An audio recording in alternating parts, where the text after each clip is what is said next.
Thank you all so much for your patience, and welcome to the 2022 edition of Getting Real. Um, yeah, first I just wanted to apologize for on all behalf of all the technical difficulties that we've been having. At the same time, I want to thank you for your patience, and I also want to thank all of the IDA staff right now that are running around making this thing function. I'm surrounded by people, so I'm actually going to ask for applause. Um, you can't see, but behind the camera that I'm actually recording on, we have a very talented group of people and coworkers of mine. So they might be weighing in with some questions later. So you are here for a discussion called The Audience of Your Dreams. So this is a discussion that we are having about the state of distribution right now. I don't know how many of you had an opportunity to attend this morning's talk that Distribution Advocates hosted. If you didn't, I will go ahead and spoil their report and say that it wasn't the happiest report of the state of distribution right now in documentary. So I think that it's pretty widely acknowledged that we have a problem with films actually reaching their audiences. One of the things when we put together this conference that we care a lot about is power dynamics and honesty. And I think that we collectively agreed that it would be dishonest to gather the group of really talented producers who you're about to have a conversation with, who all happen to come from really amazing companies and who have worked with some of the films that have had the most success in the distribution market, and try to talk as if you are going to somehow end up being the film that lands a $10 million deal out of Sundance. Because the truth is that that's just not the case for almost anyone that's listening to this. Congratulations if you happen to be one of them. But I will align myself personally with my own sensibilities that if I gather my top 10 movies of the year, none of them have much success on a distribution front. So this conversation that we're having is actually geared towards you, if that is your wonderful film that is struggling to reach people. So we're going to have a kind of candid conversation that starts out with some kind of big advice about how to navigate the distribution landscape before we start diving into some kind of specifics about how to navigate territory. So I am joined by an incredible panel. I'm just going to do some quick introductions for everyone. So Maya Rudolph, Maya, if you want to say hello. Maya is the new vice president of nonfiction at Louverture Films. Amazing title. I think many of you might know Louverture Films. They are, I think, one of the leading companies right now to get behind documentary, creative documentary in particular, I would say. Risk-taking work, Hale County this morning, this evening, Strong Island, Aquarella, plenty of other films. But prior to joining the Louverture Films, Maya has worn plenty of other hats. She's been a producer. She's also been a post-production designer, and she's worked on films such as she's produced Shirkers, if any of you have seen that film, and the Andy Warhol Diaries. And she also, I will say, has extensive knowledge of the independent Chinese movement. That is, I think, one of the most exciting things to happen in the past few decades in film, personally. She lives and has worked out of Beijing, New York, and Los Angeles, where she is currently based. We are also joined by Jenny Raskin. Jenny Raskin is the executive director of Impact Partners. As I'm guessing many of you know, Impact Partners is a fund that supports social impact films. Their definition of social impact films is very wide-ranging, in my opinion, and it covers all sorts of forms, from everything from the film Dina to Of Fathers and Sons to Procession. And if any of you, I feel like I can speak for a lot of filmmaker friends who adore Jenny as a collaborator. I've heard that over and over again. And I also just want to say that in addition to her work at Impact Partners over the years, Jenny has also directed and produced films, including Here Come the Video Freaks, a film I recommend, which is about independent artists working in the video space back in the 60s and 70s. So she herself also has, I think, a knowledge of alternative distribution efforts. And then finally, we are joined by Dan O'Meara, who is the EVP of nonfiction at Neon. Neon as a US-based distribution company that has released many amazing films in the past few years. As some of you might know, they have a film called Beba that will be screening actually tomorrow as a part of the conference that they're distributing. They're also distributing Moon Age Daydream, which is out on the festival or on the theatrical circuit right now. Dan is also worn a producer hat over the years and on films such as Remote Area Medical, and he is alongside Darcy Heisel, the co-founder and helps run Super Ltd, which is Neon's boutique label that basically creates very kind of customized releases for different movies, including All Light Everywhere and 3.5 Minutes, as well as Nocturno. So thank you all very much for being here. This is a very incredible panel. So just to give you a sense of how things work at Getting the Reel, we have had a group conversation actually before we entered this discussion. And I want to actually go to some of the takeaways that we had from our last big call and ask each one of our panelists to kind of take one of those on. And so Maya, I think one of the things that came up when we had a conversation was this idea of community and kind of networks. And I was wondering if maybe you can speak a little bit to what that kind of piece of advice is that you have for filmmakers as they're thinking about distribution. Sure, absolutely.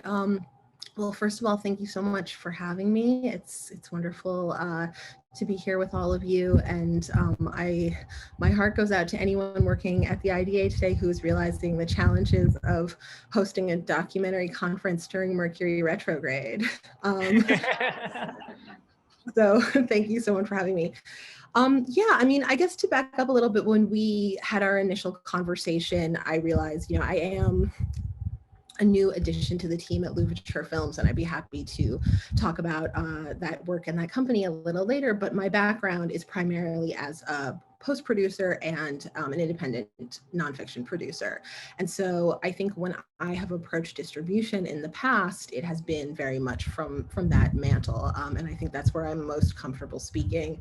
And so I think something that sticks out to me as I think about, ways to approach this conversation from an independent filmmaking position is the idea that I think when as independent filmmakers, we think of distribution, we tend to sort of think up, right? Like this is a situation where I'm going to have to appeal to certain gatekeepers. I'm going to have to sort of be accepted into certain rooms. And that is going to determine to some extent the success of my film as it's being finished, as it's making its way out into the world. And I think that what I have found is that within our own community, there is a tremendous amount of value and a tremendous amount of knowledge to be gleaned. I would say that talking to filmmakers who I admire, who have made films that feel like they're maybe sort of in the same ballpark of production, of financing, of potentially even subject matter, seeking out the filmmakers who have, been able to successfully launch a film that may have come from a relatively, small production operation, but have been distributed in such a way that I've seen these films, you've seen these films. We sort of want to reverse engineer that approach to filmmaking. And I think the best way to do that is to connect with other filmmakers, to connect with our peers, to sort of look at this as a collective and say, what are we doing that's working? What are we doing that's not working? And what are sort of the steps that we can take to approach distribution more, I think, sort of for more of a bottom-up way, rather than sort of this approach I think a lot of us have, or this expectation a lot of us have, that distribution occurs when you get sort of beamed up into the right channel or into the right room. So that's sort of the first thing I would say, is that this approach to, seeking out your peers, discussing sort of, the nitty-gritty details of how your distributions conversations have evolved, who are, receptive folks within, the festival and distribution community who you can speak to, but also, who are folks that are in your cohort, who are going to have valuable insights, who are going to have ideas for your film, and who also are part of your audience. And in sort of approaching your peers as part of your audience, you will get insights into what your audience wants, how they're watching things, what is making sense, what is exciting. And so I think those are really valuable ways to look at it.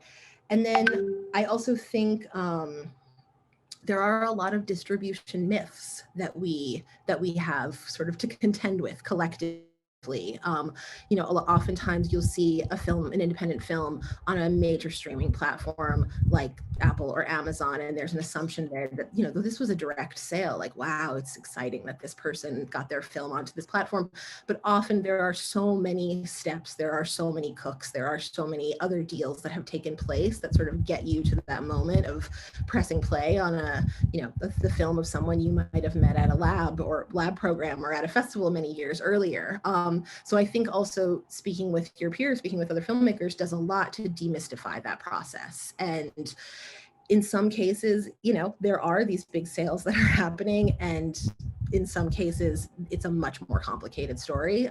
So I think, if we can engage with a spirit of generosity with one another as independent filmmakers and share these insights and share, really, really give our peers the benefit of our experience, I think that can be a major boost in terms of how we approach distribution, not, sort of as this top-down thing, but from the position of like, we're all in this together. How can we leverage our experience to move into new ideas about what distribution is and what it can be? Thank you. I don't know if you or if Jenny or Dan, if you have anything to kind of add, and particularly if I could frame it more specifically, memories of maybe cold emailing someone you didn't have a connection to and actually it working out in some way that you remember. Is that ringing any bells for anyone right now or not? Do you recommend cold emailing people? I can jump in. I think if it's another filmmaker or producer in the way that Maya was talking about, I think there's a lot of generosity about sharing people's experiences. Some people might want to keep it between the two of you. Other people might be speaking on panels like this about their experiences, but definitely in the spirit of kind of transparency and sharing, because just to add to what Maya was saying, filmmakers are usually working on a project for couple of years and then maybe working in the distribution of that one film for a long period of time. So the benefit of having, especially as things change in the distribution space quickly, the benefit of kind of sharing all that information and, speaking to somebody who's just gone through it and you haven't done it in 2 years, maybe there's going to be a lot of new information about how things are working that can be gleaned. So obviously through participating in labs or fellowships or those kinds of things, you can sometimes have a cohort, so it's not a cold email. But if you don't have that, I think it's something people are open to talking about directly with each other. Cool.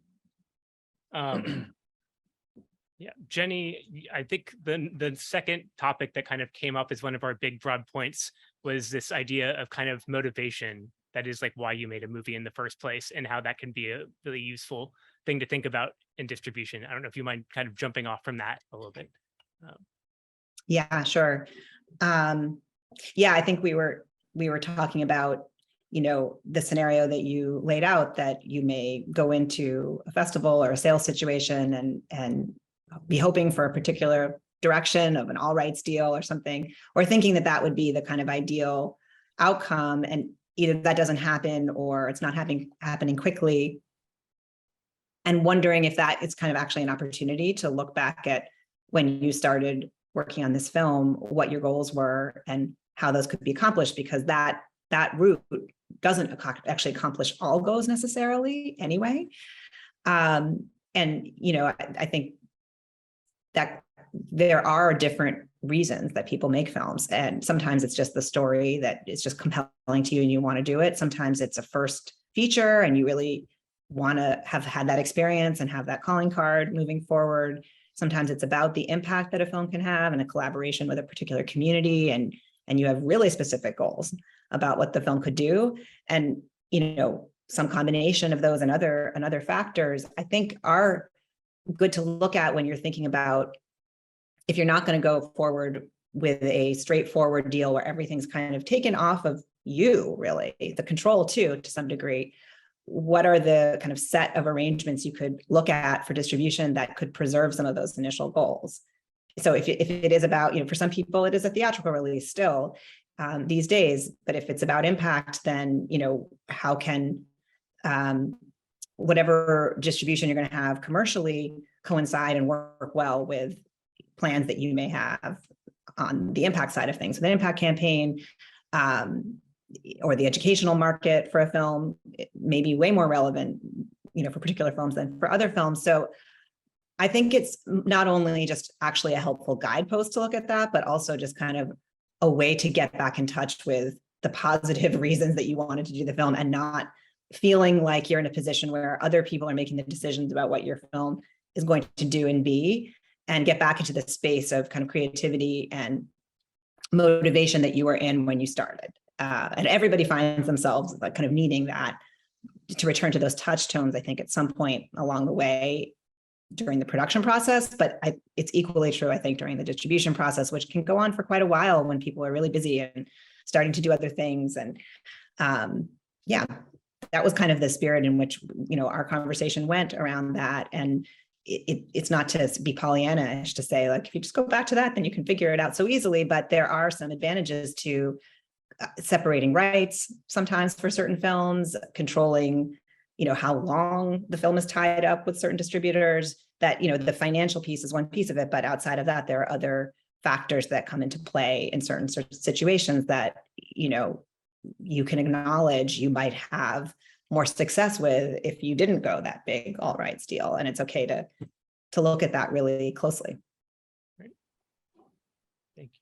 Dan, do you want to jump off of that at all, and also maybe talk a little bit about your piece of advice, I think, which was about thinking about your career in the long term when you're thinking about distribution questions? Sure. Yeah. Yeah. Well, I'll start though with the I'm seeing a handful of questions about the cold email thing in the chat here. So my point of view on that is, if it can be avoided, if you can find some way to through your own network or your own professional network, or some of the resources that are available to filmmakers at IDA, at Sundance Institute, Catalyst, Tribeca, there's a whole bunch of them, Gotham, to get advice on how and when to approach a distributor or sales agent, and ideally get an introduction. It's always better to have someone introduce you and reach out personally than to try and contact somebody cold.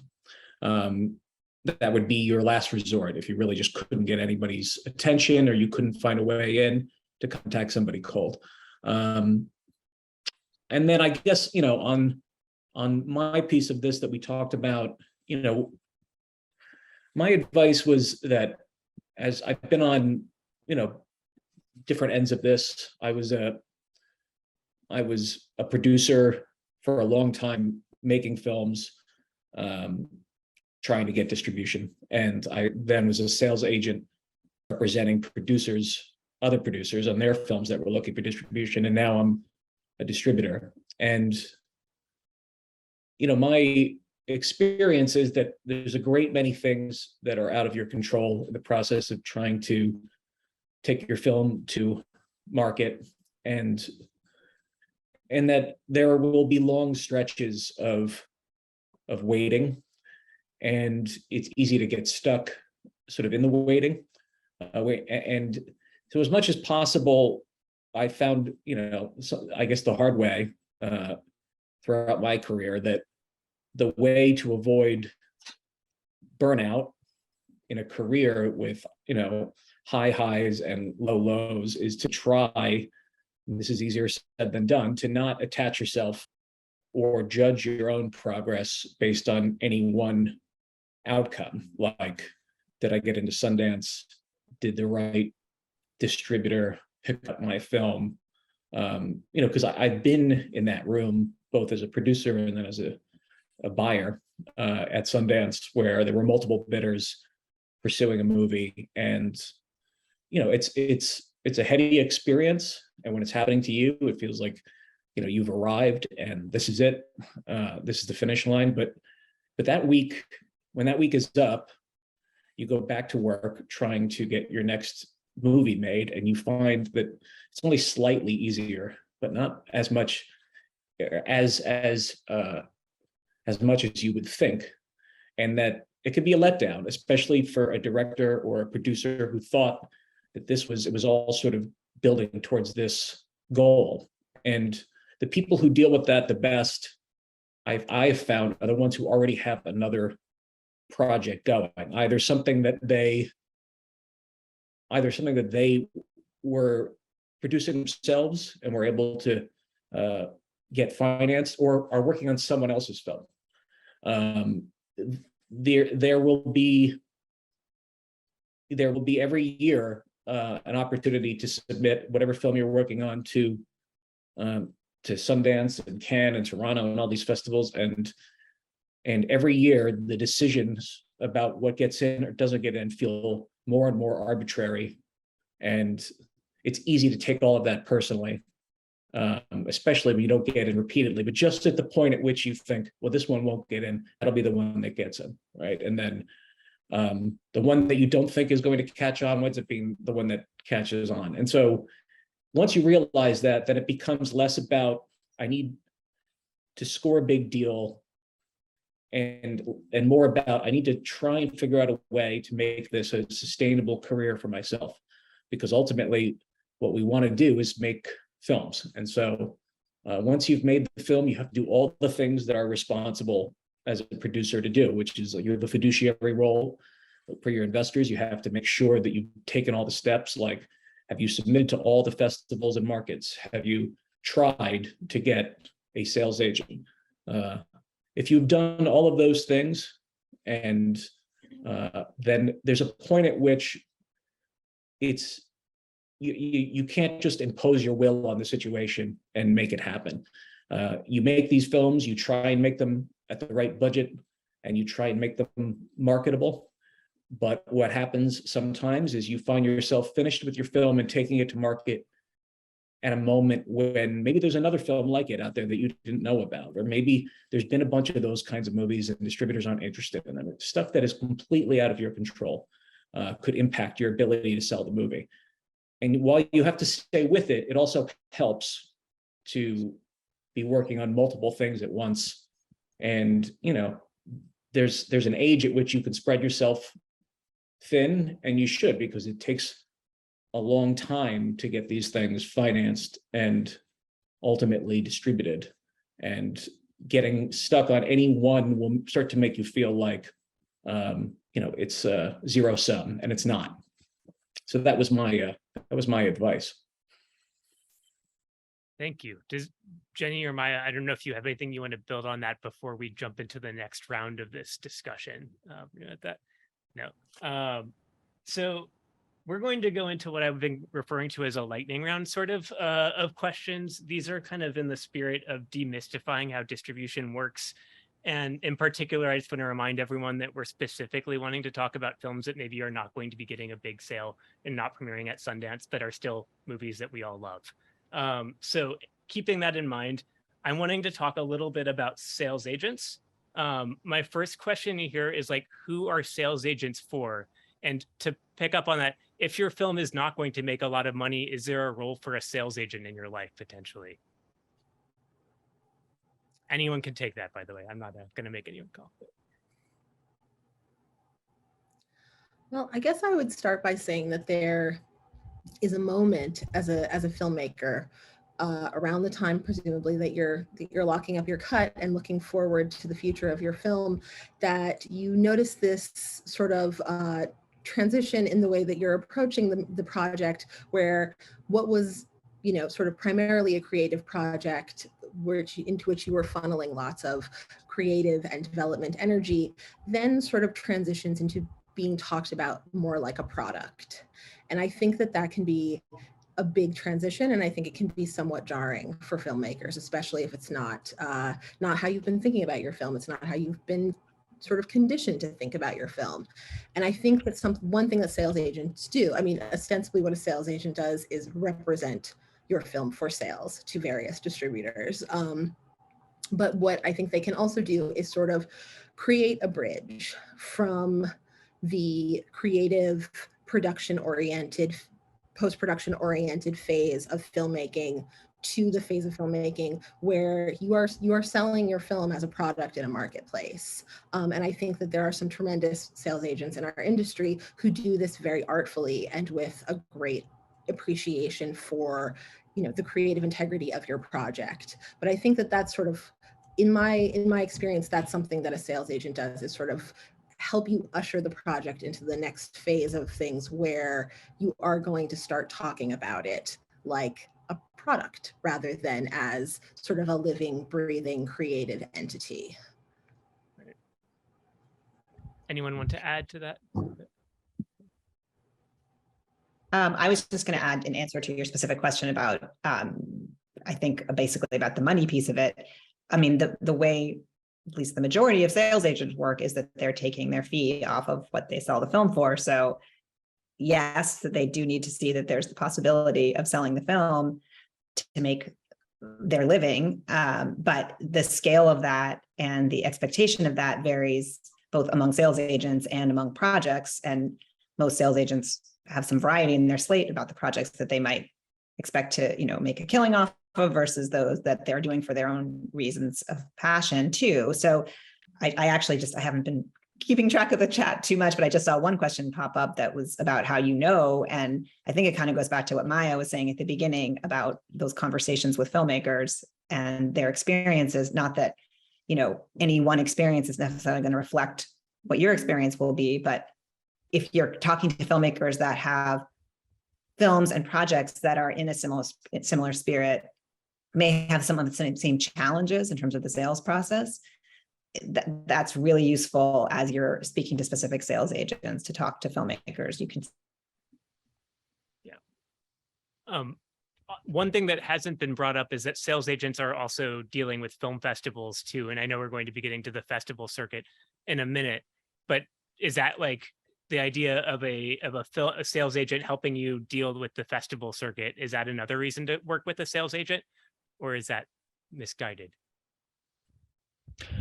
I don't think it's misguided, but I wouldn't, I would sort of manage my expectations about what a sales agent can do when it comes to the major film festivals and markets. They all represent a lot of movies every year, and for every 3 or 4 films that they are representing at Toronto or Sundance or Cannes, there are 5 or 6 or 7 more that they were hoping would premiere there that they weren't able to get in. On the question of how do you find a good sales agent, it's a little, to some extent, what Jenny was saying, which is, ask around, talk to your peers and say, who have you worked with? What have you heard about this sales agent or that? Find films that you feel are similar to the one you're making, that are good models for you, that wound up getting distribution, and find out who sold them, and then maybe contact those filmmakers and ask for their advice. On the question of cold emails and cold calls, it comes back to, if you contact anyone, in my experience in this business, and ask them for advice, specific advice, you're going to find, at least I have, that people are willing to give advice, especially specific advice about this or that. It's harder when you ask them to watch a movie or read a script or take time, do you have an hour? I think when you say, I'm trying to make a decision about something very specific, can you give me your perspective on it? Give them an opportunity to help you that makes it easy. People will volunteer, especially other filmmakers. If they've just gone through something and you've asked them to help you go through it, they're going to be eager to try and help because they don't want you to make the same mistakes that they did. That's been my experience. Right. I'm also just sorry, really quickly, if anyone in the room doesn't mind grabbing to make sure that we lost Jenny, unfortunately, but I think she's trying to get back into the room. So thank you. Sales agent, sorry, I just want to get back to, I actually just want to explain personally, as someone who's programmed for 10 years, what my interactions with for sales agents, because I think that might, so from where I stand, we're still online, right? Cool. Sales agents would tend to kind of gather at a big market festival like an IDFA or a Toronto, and they would each have a catalog printed out of all the films that they represented. And they would sit down with me, and knowing the festival that I programmed for and our sensibilities, they would start Xing out titles actually and circling titles that they thought were relevant to me. So I know that sounds awful to someone to think that your title might get X'd out by a sales agent, but from where I stood, those were actually the best sales agents because they actually cared enough to know about what I was like as a programmer, or at least they took a guess at it, and they probably made mistakes, but at least it showed like a level of caring about the festival circuit and how to navigate it. So that's just one thing as a programmer that I'm not sure if many people know about. So I just wanted to share that there. Yeah. And I would say that the common thread that sort of links what you're saying, Chris, and what Dan just said is that at any stage of the process, what you're doing, cold emailing, engaging with sales agents, you're building relationships so that as you move through, it's not that there's, these sort of anonymous shadowy halls where distribution takes place. It's that who is the sales agent who's going to be interested or friendly in your kind of film, or you're going to sort of be able to gravitate in the right direction, or, call upon relationships that you've built over time with like-minded individuals, and they will have insights for you that sort of lead you into the rooms that work for you, the rooms that work for your film. It's the relationships that you build in development are not that different than the relationships you build in distribution, which is to say you're looking for your people and you're connecting with them in sort of the most honest way possible. Nice. Thank you. All right. So does anyone have any thoughts that we haven't touched on about sales agents? Because our festival circuit questions might take a little while. Anything else that you want to throw out? Okay. So I actually am very interested in the answer to this question because I don't know it at all. So I think it's kind of been widely, the films again that we're talking about that are not selling for a lot of money. The festival circuit has been a lifeline for a lot of these movies and how a lot have reached their audiences over the years. I'm really curious post-pandemic how true that still is. And if it isn't true, what's replacing it? I don't know if anyone has any observations from your time on the festival circuit. And to contextualize that a little bit, my skepticism, I've heard sometimes reports of festivals, audiences thinking we've seen festivals go away. It's been a lot of changes within the festival circuit, I would say, the past 2 years.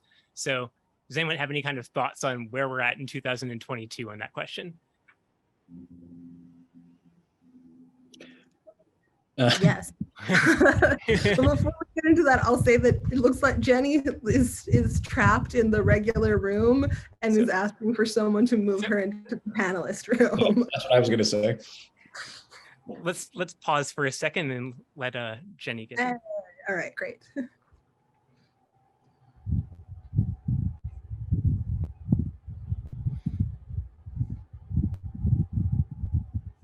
Hold on one second. I'll be right back. Okay. I'm here. Sorry about that. Oh, awesome. Okay. Okay. Of course, there it is. Okay. I'll be quiet while I catch up. No, Jenny, we just finished Sales Agents and we just started on a probably pretty negative question that I just posed about the state of film festivals in 2022. And whether or not they are still the primary source of distribution for a lot of the films that we were talking about with this panel. So, Maya, were you wanting to say something?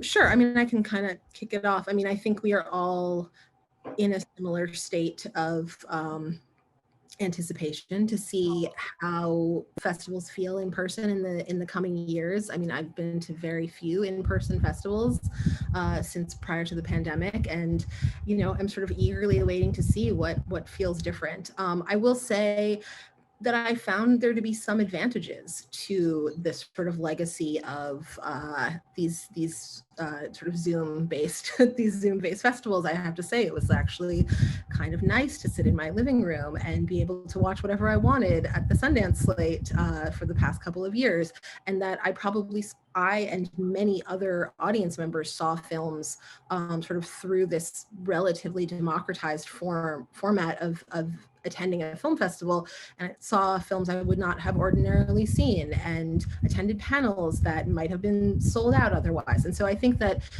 in so much as, getting access to new work, getting access to different kinds of industry opinions, that spirit remains alive and extremely crucial.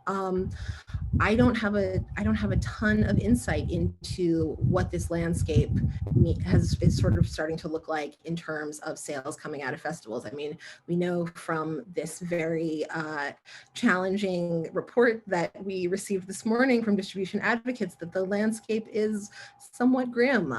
It is not a sort of sales bumper year, and there are so many factors, I think, in terms of how the media landscape has changed, how streaming is transforming before our very eyes, all of this that are contributing to this. So it's hard to point to the role of virtual festivals, in-person festivals in sort of the grand scheme of all of it.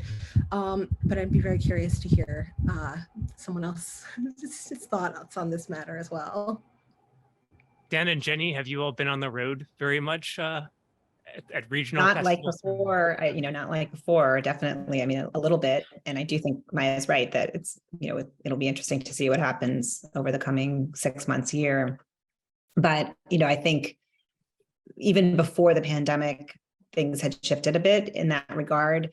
And that was kind of the talk of around the industry, because of some of the streaming platforms moving to kind of earlier acquisitions and even other distributors. Again, I don't know if that's relevant for all films. Again, that I feel like those pre-acquisition kind of situations are for a very particular type of film. And so we are talking about a much bigger issue than just film festivals when we're looking at what gets acquired out of a film festival and what kind of distributors are looking to acquire out of a film festival. And, on the slightly less negative side of things, I think there was a question that popped up about this in the chat earlier about how long it can take to sell a film. Some films sell very quickly, but that has definitely changed. It's not moving at the same pace. And in my experience, many films do not sell quickly. And they doesn't mean that they won't find distribution in some way, in different shape or form. I mean, even at Impact Partners, we've had projects that have taken up to 2 years to find distribution, but have eventually found distribution. And I'm sure that's the case still today, especially if you are having to be more creative about it and break up rights and it takes work, and not to downplay the just number of hours and the resources that it takes to make that happen. But I do think, looking at, if there's a moment where you're sort of realizing it's not going to happen quickly, it's not going to be the acquisition out of a film festival, or I didn't get into that film festival that would even be the kind of market that would lead to that, then I think looking at the different narratives of success that you can have for your film and how those might unravel over a period of time, and thinking about whether or not you want to take the time to do that or have the support to help you figure that out, and with a sales agent or on your own, and with producers that can support you in that process. It's both the fact of how many sales that happen, but it's also the time frame. Because I mean, even just knowing from that Distribution Advocate report and having some films that were part of it, I think that some of them that I've been involved in are going to sell. Like, we're in conversations to sell them. They might not be the big sale, but they will find distribution. So I feel like having that snapshot a year down the road on some of the same titles that we are looking at from this year, it's really important just to get a sense of the time frame. Okay, so we're going back into our kind of, I don't know if anyone's gonna have a quick answer to this. You get into a festival, I'm just gonna remind you, so we're talking about kind of independent documentaries getting in without a lot of support behind them. Can you ask for a screening fee? Should you ask for a screening fee? A waiver, you mean? No, if you get into the festival, you're invited. Oh, from a festival. Yes. And for a film that is seeking distribution, Seeking distribution on the marketplace. No, I would recommend against asking for a screening fee, and consider it as an opportunity to get an audience to see your film, maybe write about it, tweet about it, maybe some press to see it. It's a platform. It's somebody who has invested resources to create a platform for your movie. And if they invite you to come show your film, I would not be asking them to pay you for that opportunity. You know, when you have distribution, your distributor will sometimes do that. But to be frank, like the distributor is in the same boat. We want films to have press and eyeballs on them and people seeing them and writing about them and talking about them. So unless it's a festival that we're really not inclined to go to otherwise, we don't, then we'll say, well, I don't really want to go here, but if they really want it, let's charge them a screening fee. Most of the time we will take that invitation for what it is, which is an opportunity for the film. Are there any? I would say that that's not, there are exceptions to that. I think there are films that just do very well in the regional festival circuit. And I think there are polite ways to ask, and it's probably not going to hurt to ask. You might not get a positive answer, but I think Dan was referring to, and maybe what we're imagining is like your premier festival, the one that you are hoping to make a splash at. I mean, it still doesn't hurt to ask, and ask if there's support for travel and support, especially if it's an independent film that doesn't have distribution and there's an expectation of your attendance and all of that. It's not all of them have the budget to do that, but not everybody asks. And there are some films that make, some revenue from playing regional festivals and globally playing festivals all around. And it's hard to know until you ask. Right. So to that, we already identified travel and lodging. Are there any other things that you would maybe ask when you get an invitation to a film festival? Or is that kind of it? Just kind of trust them with the movie because they're programmers and they know what they're doing. And that's like sorry, I'm putting words in the, or anyone have thoughts? It depends to some extent what the festival is, and if you can get really honest with yourself, what is it that you're getting out of this specific festival? I mean, obviously, if it's a big tentpole festival with a lot of exposure and there'll be tons of press and there'll be tons of buyers there, what your objective is. But perhaps you're playing at a smaller festival or a community-oriented festival or a festival that has like one really great panel that you can't wait to hear. And there's just sort of like a lot of different things that this sort of relatively large landscape of film festivals can offer. So I think that it's also useful to be critical about, film festivals are a form of distribution, right? And so your benefit may not be monetary, but you're certainly receiving exposure, community engagement, and potentially engagement with people who can bring that film into a more lucrative zone. But so there are a lot of different things that you're getting out of a film festival, perhaps above and beyond, what might be like a sort of nominal fee for a screening. If I could go back to our preliminary conversation, I think one of the things that stuck with me the most about it is this idea of waiting kind of for answers on things. And that's going to bring me to the festival circuit in terms of the premiere hierarchy. And I think a situation that filmmakers constantly find themselves in when they're getting invited to things and wondering if they should hold off for other opportunities. And I'm wondering if anyone has any broad advice. I know it's kind of case by case, obviously, but thoughts on just the hierarchy of festivals to begin with. Anyone can feel free to tear into it if you want to, or just, how to navigate that.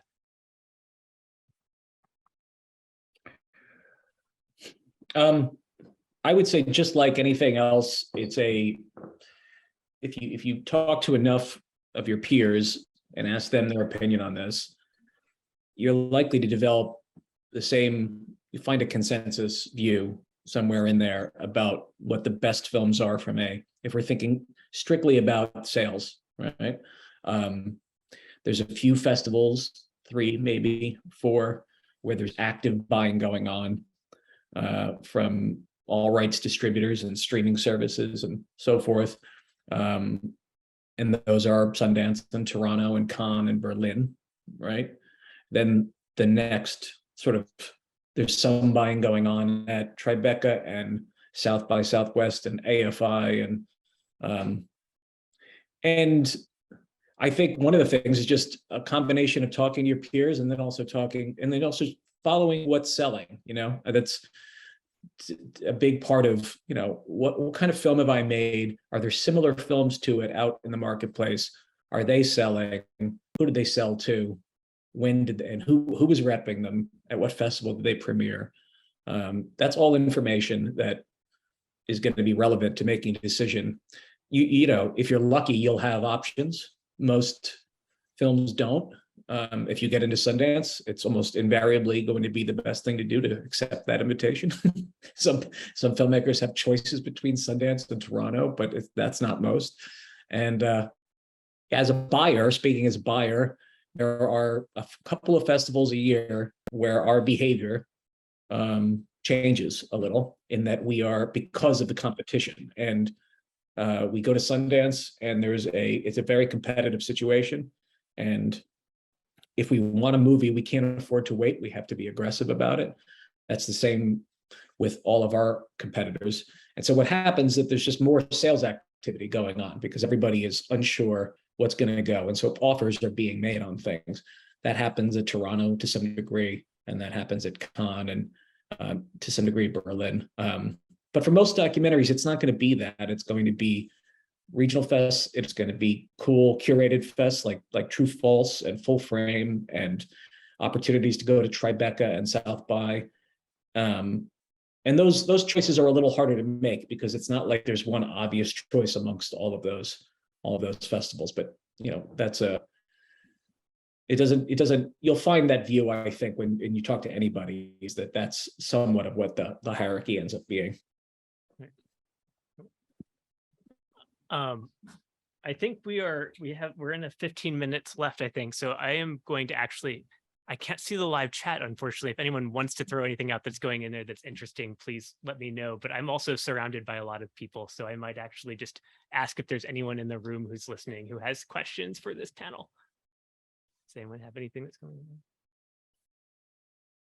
Think about it. If not, I'm going to ask questions about distribution deals. So let's say that you get a distributor approaches you. Again, given the situation we're describing, we're going to be talking about a fairly small distributor that approaches you, not someone who's coming to you with 7 figures. What questions should you be asking in the negotiation? And how essential is an entertainment lawyer to your part of that? Pretty essential, I think, to have some kind of assistance if you're really getting into a negotiation around a deal. And usually it goes in kind of 2 parts. There's the initial offer that might come in an email or even on the phone, or just sort of addressing the basic terms and expressing interest and connecting and maybe asking questions about the film. And then you don't necessarily need a lawyer helping you at that stage. You're gathering what the offer is. And after that, there are kind of series of follow-up conversations, exchanges by email leading to a contract. And sometimes, depending on the distributor, and it's usually with the bigger distributors, there might be 2 parts to that: a short form version of it and then a long form version. So that it's, once you're getting into anything contractual, is when you want to have that advice and feedback, ideally with a lawyer or somebody who has been through the process with that distributor before, if possible, because there are things that are precedential and things that are established through other filmmakers' experience. And I think the main thing is, there are sort of like the main factors are the money, the rights that they're getting, and the length of the term. These are the kind of big, and then, beyond that, there might be other questions around, and I think I saw something pop up in the chat about this, but if you have other plans for the film, if you have an impact campaign planned for the film, or you've already decided to work with a particular educational distributor, how does that fit in? Does that work? Is there the ability to carve out some rights or to allow you a window of time to do the things that are of priority for you, especially if it's a small deal and it's not going to involve a lot of money? You may have more leverage than you think to preserve some of the rights and some of the control over things that are not financially as necessarily viable, but are important to you for various other reasons. So that's the kind of snapshot of it. But I do think having someone with a legal background reviewing anything that you're going to sign. And ideally somebody who has experience and understands the nuances. But I should say that beyond that, you should also read it really carefully. It is English. It seems confusing, but anything that's like a flag to you or looks a little like, weird, it's probably something you should really investigate closely and understand yourself. Don't rely on somebody else to translate it for you entirely. But when it comes to negotiating and understanding what's possible and and even then, it might be a lawyer says, they're never going to give you that. But if it's really, really foundationally important to you, you can still ask and have someone, engage in that conversation. Maya and Dan, do you have anything to add to the distribution deal? Advice? I would say that, when I started out as a post supervisor, a lot of what I did was delivery, and that would include paperwork delivery to distributors. And this gave me this rare insight into what that deal kind of means. And at the point where you're delivering a film to a distributor, you're essentially transferring a business from one owner to another owner.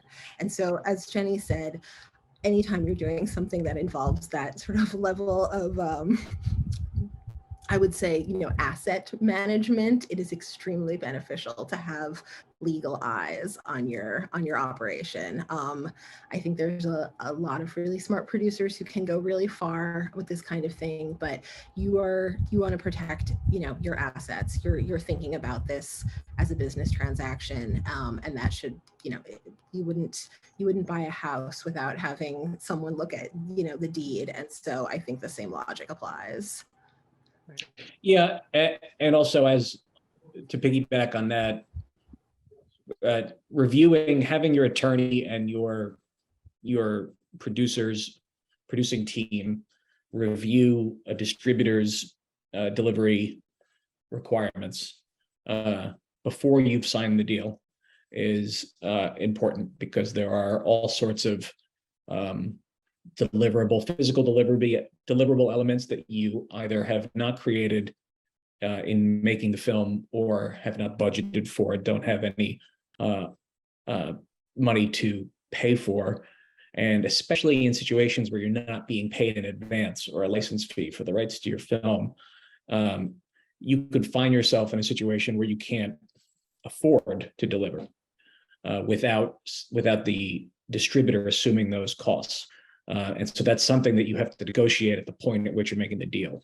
And so that's really having an entertainment lawyer is important for any number of reasons.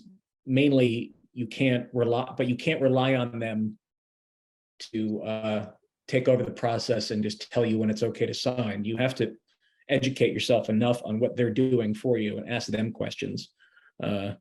Because, as I found too often when I was making movies, ignorance of the agreement was no excuse. Like, ultimately, when my investors came to me and wanted to understand, I couldn't say, well, it was a contract. I don't understand contracts. I was expected to understand the deals we were entering into and to have signed off on fine print. I just glanced at the chat for a second and I saw a question that I think I actually had kind of variations on with a different part of the field, which is the specific question was asking about when a streamer purchases your film and it feels as if it gets buried, basically, and how do you protect yourself from that happening, which I think is an interesting question. I kind of also would say you could open that up to sales agents, all sorts of people that you partner with, and the feeling that they're burying you. I'm actually super interested in answers to the streamer question, but I'll open-end it, like, how would you handle this sort of situation that's being described? I mean, it's very tricky to protect yourself against that situation, other than doing your best to ask, like Dan was, ask all the right questions about what the plans are, how it's going to be promoted, how it's going to be marketed, what comps they see it working with, to really dig into why they want to acquire the film and have it on the platform, and what their motivations are, and really understand that, and not feel like if it's the only offer you got, you just have to take it and not ask those questions. But it also brings up the question of, as Maya kind of raised, whether or not the the streaming platform or the distributor is actually taking over the rights and owning the copyright and owning everything about it, or owning it for such a long period of time that it's basically like owning it, versus a licensing window, which if that happens, you have the ability to regain those rights at a certain point and go in different direction with how you want to make the film available. And, you know, when you look over a really long period of time, and a film that, unfortunately, like a film that we supported quite a number of years ago called Vessel, which is about Women on Waves, which is an organization that organized for abortion rights. And, you know, there was a window of time that a distributor owned it, and now it's actually very relevant again, unfortunately, and there's interest in it. So you never know. And, you know, that's kind of what I was referring to earlier when I was mentioning about the you know, advantages, though not financial, of breaking up your rights and retaining some control over different rights, is that if that does happen, if you do get buried, or if you're not seeing the audience engagement that you want, there may be a point and period of time which you can re-engage with your audiences, and that's less possible if you've made a deal that's for 20 or 25 years. So in answer to that, and then someone I think asked kind of it's in a way related, which is about whether or not you can seek distribution if you've already sold certain territories or rights in order to fund the film, which is, you know, historically how a lot of films were made, and in more recent years, people have tried to hold on to more of their rights so that they could make an all rights deal with a distributor and leave open that possibility of a big sale. But if you haven't done that and you haven't been able to do that, then it sort of, again, goes back to matching what rights you have available with the right distributors who are interested in those rights, whether it's educational or just North American or just a licensing deal, and you know, there's no ruling out that you can find distribution for your film in certain territories. If you've sold other territories, it just becomes more challenging, and you need to find the right partners to help you with that from a sales agency and distribution point of view. I just saw that comment came up under the one you said, so I figured it. There's another question that Jenny, I think, is actually you would be extremely qualified to answer, but I will throw it out to everyone too, which was about impact campaigns and how they are weighed into distributors' decisions, if they can help you if you have these, and what have you, or thoughts. I think it totally depends on the film and the distributor. Sometimes it's definitely an advantage if you've already done a lot of work engaging with organizations and communities that are going to help promote the film and support the film and come out for events for the film. For certain distributors, they can strategize around that, and that can be part of release plan for the film. Whereas, you know, other times, if the acquisition is more about where it's going to live on a particular streaming platform and the efforts are going to be focused on that, it's not that it wouldn't be possible necessarily to do all that impact work, but it won't necessarily be built into the strategy of the release of the film in the same way. So it's very particular, but if you have already done that work and you plan to do that work, it's something I think you should promote to potential distributors as something that could work in tandem with their own efforts. I don't know, Dan probably has thoughts on that too, because Neon definitely engages in that way. Yeah. Well, yeah, and you know, a theatrical distributor is, you know, or I should say an all rights distributor, let's just call it that, in North America, for example, like Neon. We're trying to sell films at the point of transaction. So we're trying to get people to pay to see them in a theater or to click to rent them on a digital platform. And so we are looking for an audience that is active rather than passive. A streaming audience is a passive audience. They don't have to pay the point of transaction, so they're open to watching all sorts of things. Whereas if we buy a movie, it's because we think that there's a group of people out there that can either already exist or can be persuaded to take that sort of active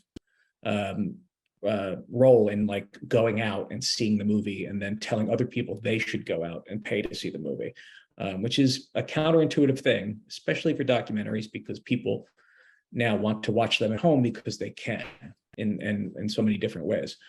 So showing a distributor that you've got a group of people out there that are ready to step up and help populate theaters in all of these various markets is important, and especially if you already have started that work. It's less interesting, frankly, when a filmmaker comes to us and says, I want distribution because I want to do I also want to do an impact campaign.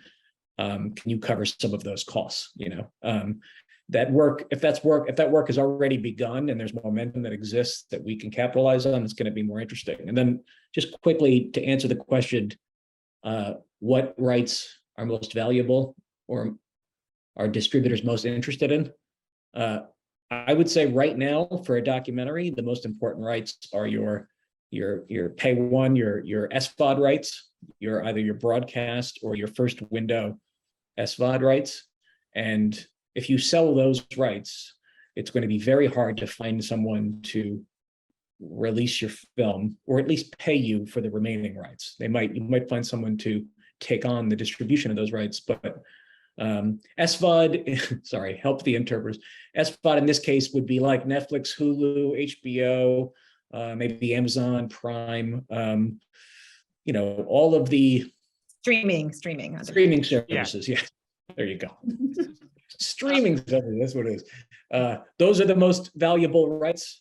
When we buy a film, our films go to Hulu, and those they pay a good license fee to us as the distributor of the film because they value the theatrical release that we give the movie, and the movie is more valuable to them after they've gotten it from us. So those rights are very important, and those are the rights you don't want to sell. Oh, yes, we got a question. Sorry, in the room, actually. So I'm going to repeat you right after you ask it. Yeah. Mm-hmm.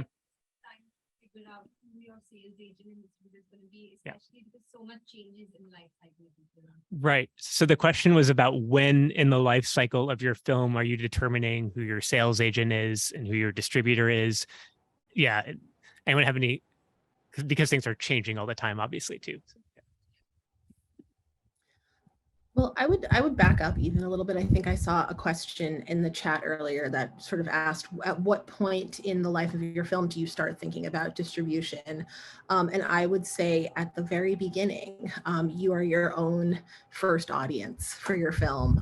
Your community is, your own first audience for your film. So I think that in a second, I'll get to sort of the when of it all, but I think as you're approaching sales agents, as you're approaching potential distributors, that you have a really good sense of what you would want this to look like in an ideal world. I think whether it's in terms of reaching a specific audience, and whether it's in terms of an impact campaign, what have you, that this is something that I think ideally is baked into your conception of the film from early on.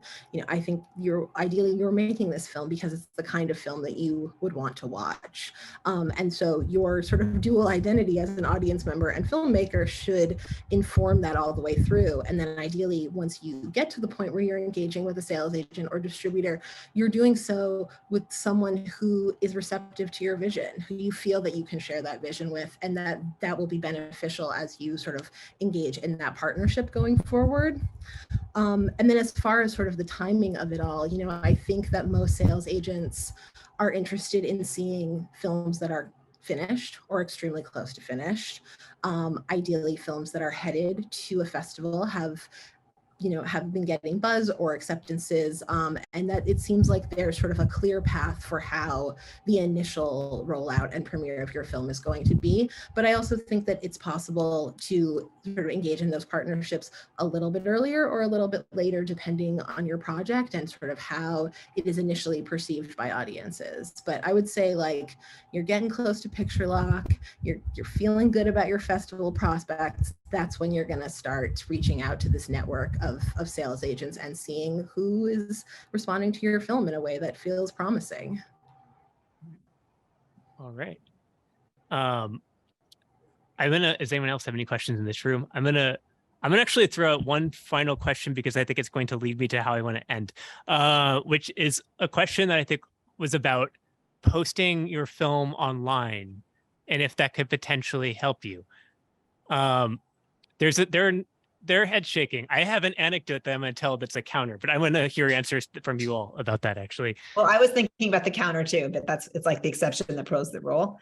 Yeah. I think when it is a good thing to do that, and there are exceptions, so it is very individual, and that's part of the kind of creativity around thinking about how you reach audiences and gain some press or social media attention, and there could be reasons why, but overall, it's probably not a great idea because for a festival premiere, they're not going to want, the festival programmers for the most part are not going to want that film to be available to such a broad audience. And then certainly for distributors that rely on streaming as part of the way that Dan was describing, as part of the set of rights. But if it's, I think that Maya raised how different things have been the last couple of years, and there certainly have been virtual screening events for films and very targeted communities and private kind of sessions to the degree that that can be private. And I think there's a lot evolving in that space. So, you still have to be creative. You still have to reach your audiences. You still have to get attention for your film. That's very quick. No, that's good. Maya, you have any? I saw you shake your head no, so I wasn't sure if that was just a quick no. I mean, I guess the question is, if you're interested in putting your film on YouTube, the question is why? Is it because this is the best way to reach your audience and this is how you want your film to be distributed? Because I think that's a little bit of a one-stop shop. Once your film is on YouTube, its value on any other platform is significantly altered. And so, there are films that should be on YouTube. That would be a great, that would be a great distribution platform for certain projects, if the interest is in just reaching a really broad audience who can click through without any kind of payment or firewall. What that means for you as a creator is sort of a very personal and I think challenging thing to assess, sort of broadly speaking. But I will also say that on the flip side of that, I have known filmmakers who are extremely secretive about their projects until the premiere exists. Not one still shall leave this cutting room. And I think that that's sort of the other extreme end of things. And there's a nice sort of happy medium between having materials, a teaser, stills, what have you, that can pique a lot of interest from your potential audiences, and you don't have to give the whole thing away. Yeah. Cool. Thank you. The exception I was going to tell actually was a director named Kalikala, who posted his film Field N-Word on Vimeo and as a programmer, we played it at a festival that I worked for called True False. And I know that I would not have encountered that movie probably if he hadn't made that call. It was a gamble. He took it off of Vimeo after a while when he got into festivals, but it was a way of getting attention from people. I think he has a story he tells of like how he had this really intense 2-week period where Nas had the link and he didn't want to take it down for that reason. But anyway, that launched Kalik's career in a lot of ways. So there are exceptions. That's the kind of exceptional situation. It's like sometimes you need to take a risk. Yeah. So to that end, I think one of the things that we said at the beginning is that we're kind of dealing with a system that's not working for a lot of people in the distribution thing. So I wanted to end by pointing out just a few other spaces in the Getting Real program that you might want to look at. One is a panel called Get Your Hands Dirty and Remake the World, which is another conversation with people who maybe live in the kind of, I don't know if they would use the word pro-piracy, but they certainly do pirate their own films and have made a career doing that. They're a collective out of Mumbai named Camp. Keisha Knight, who's somewhere in this building, I think right now, moderated that talk already.